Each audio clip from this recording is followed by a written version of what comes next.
Hai semuanya, terima kasih sudah klik video ini. Di malam ini Millet ingin berbagi cerita nih mengenai sebuah topik, yaitu kebangkrutan yang menimpa negara Sri Lanka. Dan apa saja sih yang akan terjadi jika suatu negara dinyatakan bangkrut. Nah, jadi kenapa nih Millet pengen banget cerita masalah ini? Karena gini guys, secara sederhana ya, kalau dipikir-pikir, jika suatu entitas dinyatakan bangkrut ataupun pailit, hal pertama yang akan dilakukan tentu saja adalah menjual aset untuk menutupi hutang dan kewajibannya. Nah, jika kebangkrutan itu terjadi pada suatu negara, gimana dong? Apakah penjualan aset juga harus dilakukan?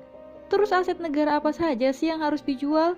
Kan jadi mikir ya. Nah, makanya itu di video kali ini Millet ingin sharing informasi yang udah Millet rangkum dari beberapa sumber.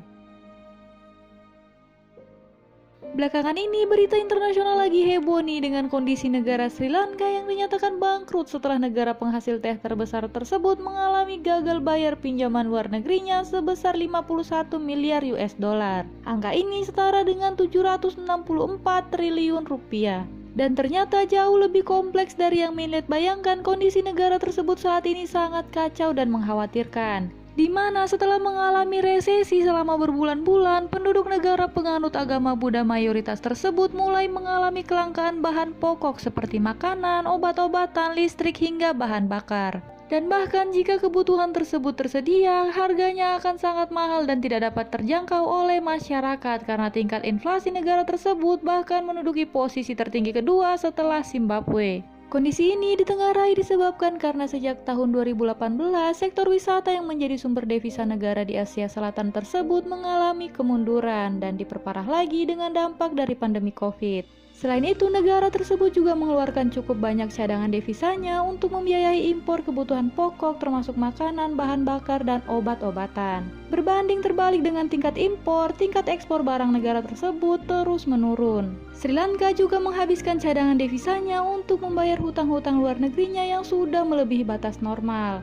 di mana jumlah hutang luar negeri Sri Lanka per tahun 2021 mencapai 60% dari PDB-nya. Diketahui bahwa hutang luar negeri Sri Lanka sebagian besar berasal dari China. Pinjaman tersebut digunakan untuk membangun infrastruktur negara, namun sayangnya sebagian besar proyek pembangunan tersebut tidak memberi dampak ekonomi yang baik. Nah, ditambah lagi Sri Lanka ini banyak mengutang ke China. Tahu sendiri kan, China adalah negara industri yang besar. Maka pihak China pun meminta jatah ekspor produknya setiap tahun ke negara Sri Lanka sebagai imbas dari hutang piutang tersebut. Maka semakin parahlah kondisi ekonomi Sri Lanka. Nah, karena mengalami krisis berkepanjangan, kelaparan, pemadaman listrik, kelangkaan bahan bakar hingga penutupan fasilitas umum seperti sekolah, maka mulailah timbul kerusuhan di mana banyak penduduk yang memprotes ke pemerintahan yang dianggap gagal. Istana kepresidenan pun dikepung dan berhasil diduduki oleh pendemo. Bahkan para pendemo mulai menjarah istana dan menggunakan fasilitas yang disediakan. Di tengah kekacauan tersebut, Presiden Sri Lanka yang terkepung melarikan diri melalui perairan dan menyatakan dirinya akan mengundurkan diri pada 13 Juli 2022.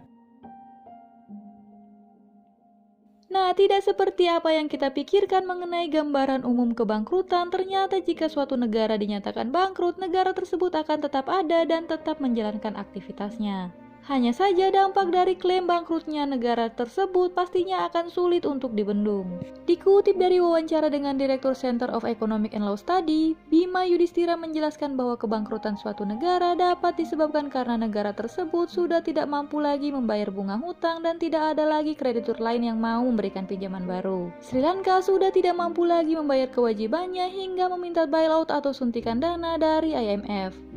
Kebangkrutan yang dialami suatu negara akan membawa dampak yang besar bagi negara sebagai sebuah lembaga ataupun masyarakat yang ada di dalamnya. Berikut ini adalah dampak-dampak yang ditimbulkan dari klaim bangkrutnya suatu negara.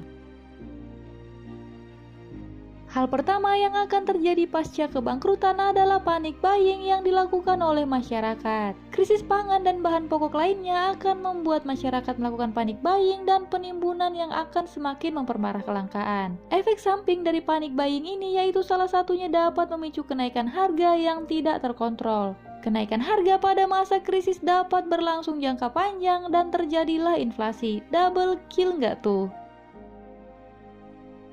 Kebangkrutan sebuah negara juga akan mempengaruhi kekuatan mata uang dari negara itu sendiri. Pelaku usaha dan masyarakat pun akan kehilangan kepercayaan terhadap kekuatan mata uang negara yang bangkrut itu. maka proses barter atau pertukaran barang pun akan menggantikan transaksi dengan mata uang. Selain itu akan muncul juga transaksi di pasar gelap dan perbatasan dengan negara lain. Ranah selanjutnya yang juga akan terdampak dari klaim bangkrutnya suatu negara adalah ranah politik. Politik pemerintahan suatu negara yang bangkrut dikatakan tidak stabil dan bakal memiliki banyak konflik di seluruh lapisan pemerintahan. Ketidakstabilan politik dalam negeri akan memicu konflik kepentingan pada partai-partai politik.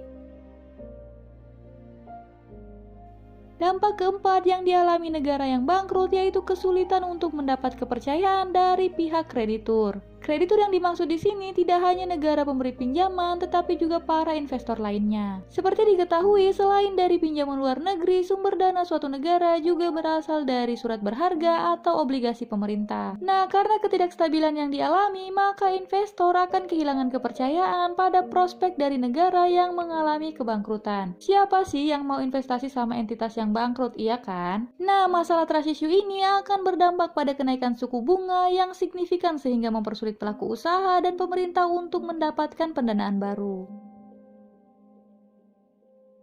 Dampak kelima dan terakhir versi Minlight yaitu munculnya gelombang eksodus. Kebangkrutan akan membuat munculnya gelombang eksodus, yaitu fenomena di mana para penduduk akan melarikan diri ke wilayah negara lain demi mendapatkan kehidupan yang lebih layak. Gelombang eksodus mempunyai dampak permanen ke masa depan ekonomi karena hilangnya talenta atau SDM untuk membangun kembali perekonomian. Fenomena ini sudah terjadi pada negara Zimbabwe, di mana sebagian besar penduduk yang memutuskan untuk pergi justru adalah orang-orang yang memiliki kemampuan dan kualitas untuk memperbaiki kondisi negaranya.